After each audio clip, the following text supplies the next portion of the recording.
India तो एक और भी अगर ऐसी टीम खिला ले तो वो इस टीम को चैलेंज कर सकती है। पाकिस्तान एक रीबिल्डिंग से गुजर रहा है। डू यू एग्री कि वैसे ये तो वाली जो हम टीम बचपन थी, से ये सुन रहे हैं, लेकिन अभी तो जेन्युइनली गुजर रहा है। तो ये भी एक क्रिटिसिज्म का रीजन बन जाता है दैट मे बी इस बंदे की पर्ची है। Hi everyone and welcome to another episode of Cricket on Loop. मैं हूँ Rohan Nadeem and we will quickly be reviewing the T20 World Cup that we just saw, the final. India lifting the trophy once again. Their dominance in the white ball formats continues, and now we have seen them become T20 World Cup champions once again. How did that happen? And also we'll talk about Pakistan's next assignment, international assignment, जो कि ODI format में है, which is against Bangladesh. आप लोगों ने squad देखा होगा तो उसके ऊपर भी हम बात करेंगे। तो वी हैव गॉट मजर Arshad with us.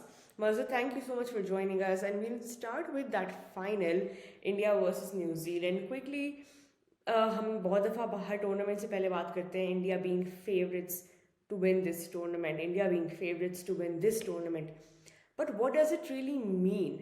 How do we calculate this? How do we all collectively claim या we are able to confidently say कि इंडिया ये टूर्नामेंट जीतने के लिए फेवरेट्स हैं? अगर हम वाइट बॉल फॉर्मेट्स की बात करें, ऐसी क्या उनकी तैयारी होती है? If you could just briefly describe this to our viewers, कि हम, why is it so evident every time that they are the favorites? How is that preparation evident before they come into a tournament? देखिए, सबसे जो इसमें बड़ी बात है वो है उनके resources in terms of players, in terms of talent. और आई थिंक कि आप अगर उन प्लेयर्स का भी नाम लें जो कि इस वर्ल्ड कप पे नहीं थे, तो आपको लगेगा कि यार इंडिया तो एक और भी अगर ऐसी टीम खिला ले तो वो इस टीम को चैलेंज कर सकती है। The likes of Shubman Gill, Jaiswal, Shreyas Iyer, Rishabh Pant, KL Rahul, ये सब बहुत अच्छे प्लेयर्स हैं और वो आप इस टीम के अंदर वो नहीं आते। तो आई थिंक एक तो ये है कि उनका टैलेंट, जो रिसोर्स है, वो बहुत ज्यादा है। एंड देन आई थिंक के टैलेंट को आइडेंटिफाई करना for the right format. For example Shubman Gill उनके कैप्टन हैं, ओडीएस Yeah. में, टेस्ट में वो डोमिनेट करते हैं, बट T20 में भी उनका बुरा रिकॉर्ड नहीं है कि इतना बुरा रिकॉर्ड हो कि वो इस टीम में भी ना आए। बट देन दे आइडेंटिफाइड कि नहीं यार, संजू सैमसन, ईशान किशन, अभिषेक शर्मा, ये वो प्लेयर्स हैं जो कि हमें 250 करके दे सकते हैं, 240 करके दे सकते हैं, बाकी प्लेयर्स में भी 210, 220 करके दे सकते हैं। तो ये उनकी जो है ना वो डोमिनेंस है T20 में। एंड देन ऑब्वियसली उसका जो एक इफेक्ट है वो ओडीआई क्रिकेट में भी होता है, क्योंकि ODI cricket is an extension of T20 cricket. तो that's why they have won the last 3 ICC men's white ball tournaments. And even if we see their balance and we talk about their depth, they sort of have answers. Yeah, they have backup plans for everything. मैंने कल tweet की थी, मैंने उसमें भी ये लिखा था कि I don't think they leave anything to chance या to fate या to situation कि ठीक है देख लेंगे. Everything is planned for. And हम संजू सैमसन की अगर एवोल्यूशन की बात करें, he became player of the tournament, rightly so. And he performed, he delivered, he, उन पे बहुत सवाल हो रहे थे, उनके ऊपर एक क्वेश्चन मार्क भी बना हुआ था, उनकी जगह भी डिसाइड नहीं हो पा रही थी कि वो खेलेंगे तो कौन बैठेगा और कैसे उनका मेकअप बनेगा 11 के अंदर। He walks in, he takes over and it's just the rest is history. What was the planning behind Sanju Samson's inclusion in the 11, and was this always a plan B for India, because it seemed to have worked brilliantly for them in the tournament? देखिए, संजू सैमसन को लेके दो चीजें। एक तो squad में आना, तो obviously because of his talent, उनकी 3 T20 इंटरनेशनल सेंचुरीज थी इस वर्ल्ड कप से पहले।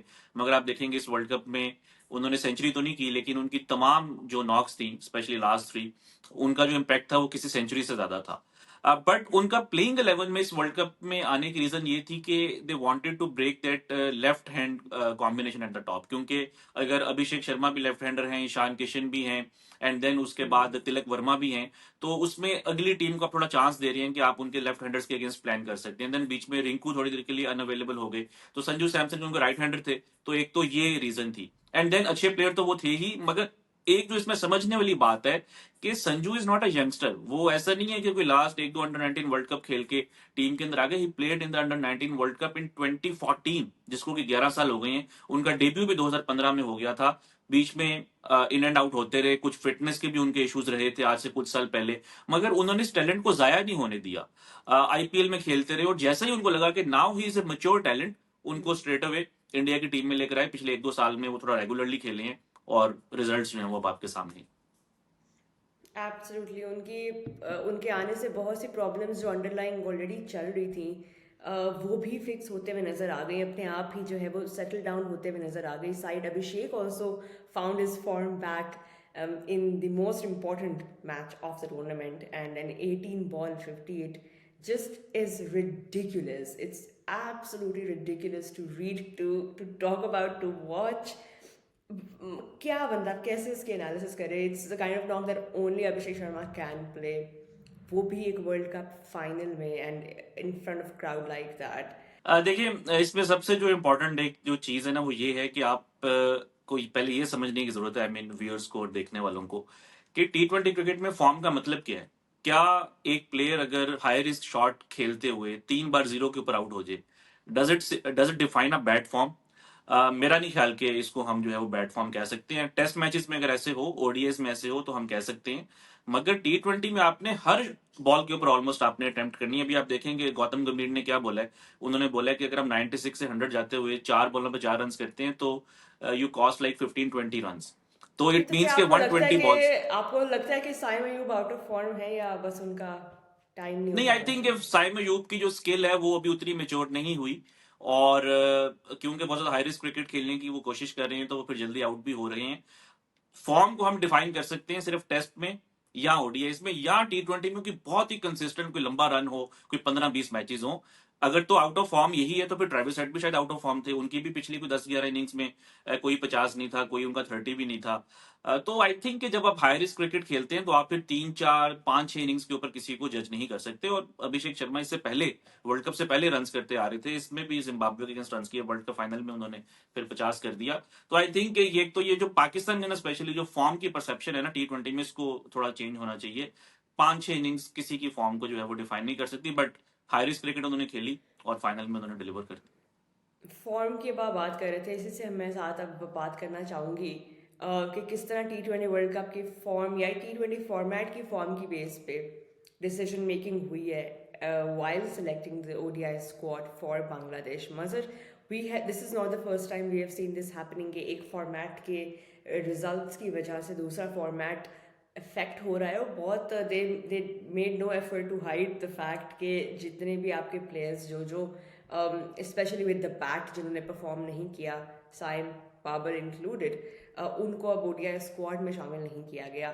देखिए, साइम अयूब के ऊपर बात करने के लिए मैं आपको तकरीबन 1.5 साल पहले लेके जाऊंगा कि उन्होंने साउथ अफ्रीका के अंदर ओडीआई सीरीज में 2 सेंचुरीज की। उससे पहले ऑस्ट्रेलिया सीरीज जितवाई। उसके बाद टेस्ट सीरीज के दौरान ही गॉट इंजर्ड, और उसके बाद थी चैंपियंस ट्रॉफी।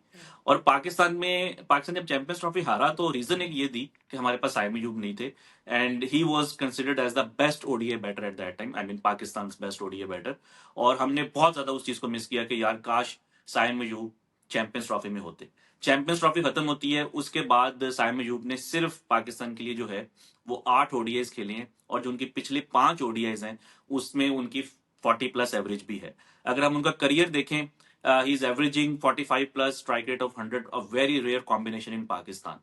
और अब टी20 की फॉर्म के ऊपर हमने उनको ओडीआई में ड्रॉप कर दिया। और मजे की बात यह है कि आज से तकरीबन 1.5 साल पहले उनका टी20 में कम हुआ था ओडीआई की फॉर्म के ऊपर, और अब टी20 की फॉर्म के ऊपर ओडीआई से बाहर हो गए हैं। तो आई थिंक थोड़ा सा टैलेंट को हम मिसमैनेज कर रहे हैं, ठीक तरीके से आइडेंटिफाई नहीं कर रहे। टी20 क्रिकेट एक डिफरेंट और भी तो फॉर्मेट है, वहां मज़र पे आपने 140। इसमें और भी एग्जांपल्स है, और भी एग्जांपल्स है। जिस तरह बाबर की अगर हम बात करें, उनका ओडीआई स्क्वाड में ना होना, when you can argue that ठीक है टी20 में आप, एक आर्ग्यूमेंट है और एक वैलिड आर्ग्यूमेंट है कि बाबर आजम का परहैप्स एक तो नंबर डिसाइड नहीं हो पाया इस वर्ल्ड कप में। His number was played with his position, his role was not clear at all, बहुत शफलिंग थी टॉप ऑर्डर में।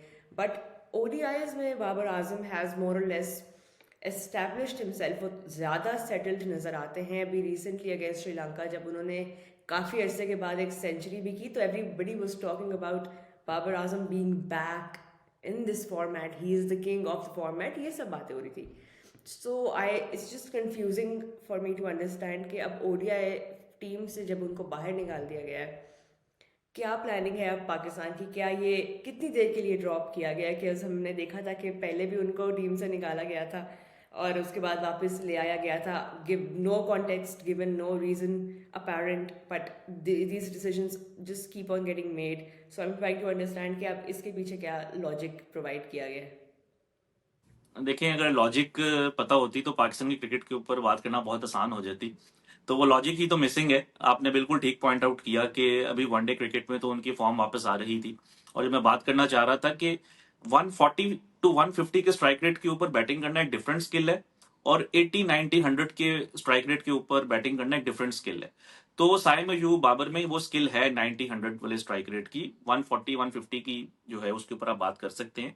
तो और सबसे जो इंपॉर्टेंट बात है रोहा, कि आपके पास ओडीएस हैं कितने? 3 अभी ये वाले हैं, जो बांग्लादेश सीरीज है। ऑस्ट्रेलिया ने मे भी शायद जून में आए, अभी तक कोई कंफर्मेशन नहीं है। चलें अगर आ भी जाते हैं तो 3 वो हैं, और एक पाकिस्तान ने कोई ट्राई सीरीज खेलनी है नवंबर के अंदर श्रीलंका एंड इंग्लैंड के साथ। तो आपके पास इस साल में कोई गिने चुने जो है वो कि 8 या 9 या 10 ओडीआईस है। और नेक्स्ट ईयर का जो एफटीपी है उसका कुछ आइडिया नहीं है। और आपका वर्ल्ड कप है। आई थिंक वर्ल्ड कप से पहले पाकिस्तान को, मेरा नहीं ख्याल कि अगर हम आज की डेट से भी काउंट करें तो कोई 20 से ज्यादा ओडीएस मिलने वाले हैं। तो ये 15-20 ओडीएस के अंदर आपने अपनी टीम को फाइनलाइज करना है। तो आई थिंक जो आपका बेस्ट टैलेंट है उनको मैक्सिमम मैचेस मिलने चाहिए।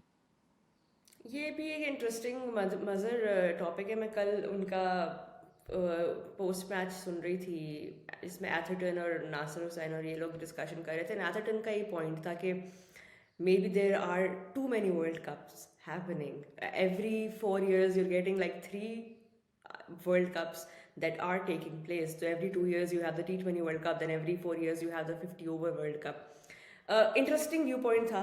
Someone like Michael Atherton is saying कि शायद बहुत ज़्यादा वर्ल्ड कप्स हो रहे हैं, इस वजह से जिससे कहते हैं ना, बार बार आप वही टीम्स को खेलते हुए देख रहे हो, नॉकआउट्स भी उन्हीं टीम्स के हो रहे हैं. हाँ, उसके बहुत सारे पॉजिटिव्स भी हैं, लेकिन do you agree with this? Do you think there are too many world cups being played? देखिए, आईसीसी इवेंट्स बहुत ज्यादा हैं। जिस तरह जो आप बात कर रही हैं, मैंने भी वो सुना था। तो उन्होंने जो पॉइंट आउट किया कि 4 साल में 3 वर्ल्ड कप्स हो रहे हैं, एक ओडीआई का और 2 T20 के।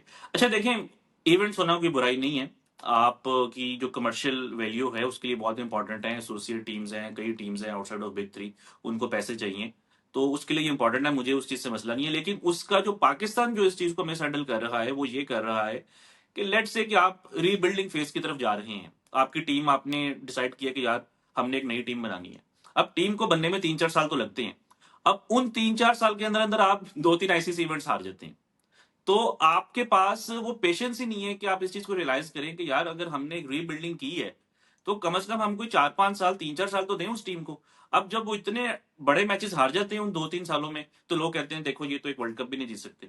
जबकि पास्ट में ऐसे नहीं था। जो 90s में जो क्रिकेट थी, अगर आपकी एक टीम ने खराब परफॉर्म किया है तो आपको 4 साल मिलते थे, 3 साल मिलते थे उस चीज को करेक्ट करने के लिए।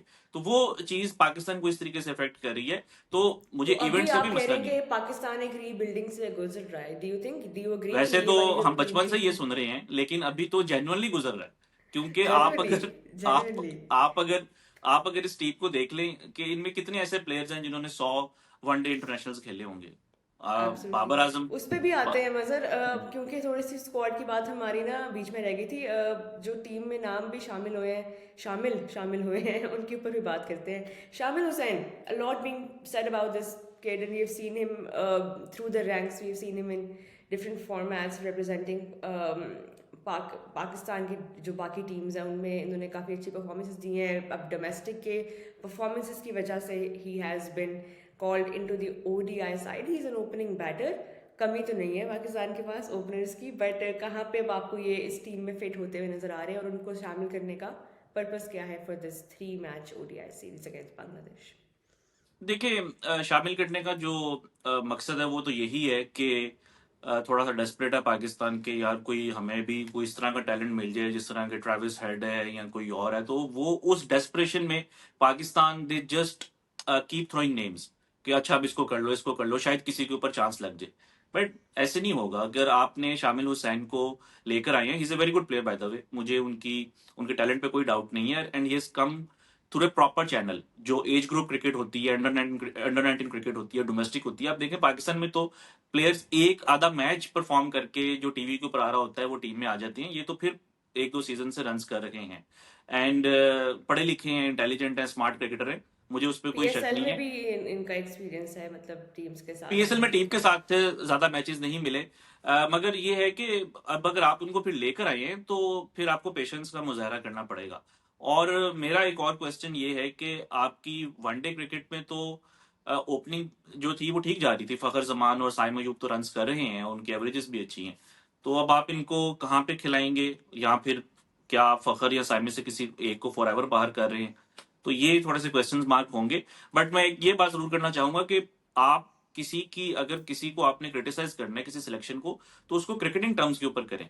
अभी मैं देख रहा था कि शामिल के ऊपर मोस्टली क्रिटिसिज्म इस वजह से हो रहा है कि उनके जो फादर हैं वो एक इन्फ्लुएंशियल फिगर हैं, जर्नलिस्ट हैं। इसका इस चीज से कोई ताल्लुक नहीं है। अगर ये होता तो फिर तो बहुत पहले शामिल खेल जाते। वो 2-3 साल डोमेस्टिक क्रिकेट में काफी रन करता पाकिस्तान है। के फैंस को थोड़ा सा ये एक पुरानी आदत है कि बगैर किसी रीज़न के जो है वो वजह ढूंढनी है किसी भी प्लेयर का जब भी कोई सेटअप में नहीं आता है। और अगर कोई प्लेयर किसी वेल ऑफ या इन्फ्लुएंशियल फैमिली से आ रहा है तो ये भी एक क्रिटिसिज्म का रीज़न बन जाता है दैट मे बी इस बंदे की पर्ची है, जो कि एक it's curse, and I absolutely think baseless sometime thing that's a to curse से। दैट अगर आप किसी क्रिकेटिंग फैमिली से या कोई इन्फ्लुएंशियल फैमिली से बिलोंग करते हैं, तो आप फिर जितना मर्जी अच्छा परफॉर्म कर रहे हैं, आपके ऊपर वो एक तलवार लटकती रहती है।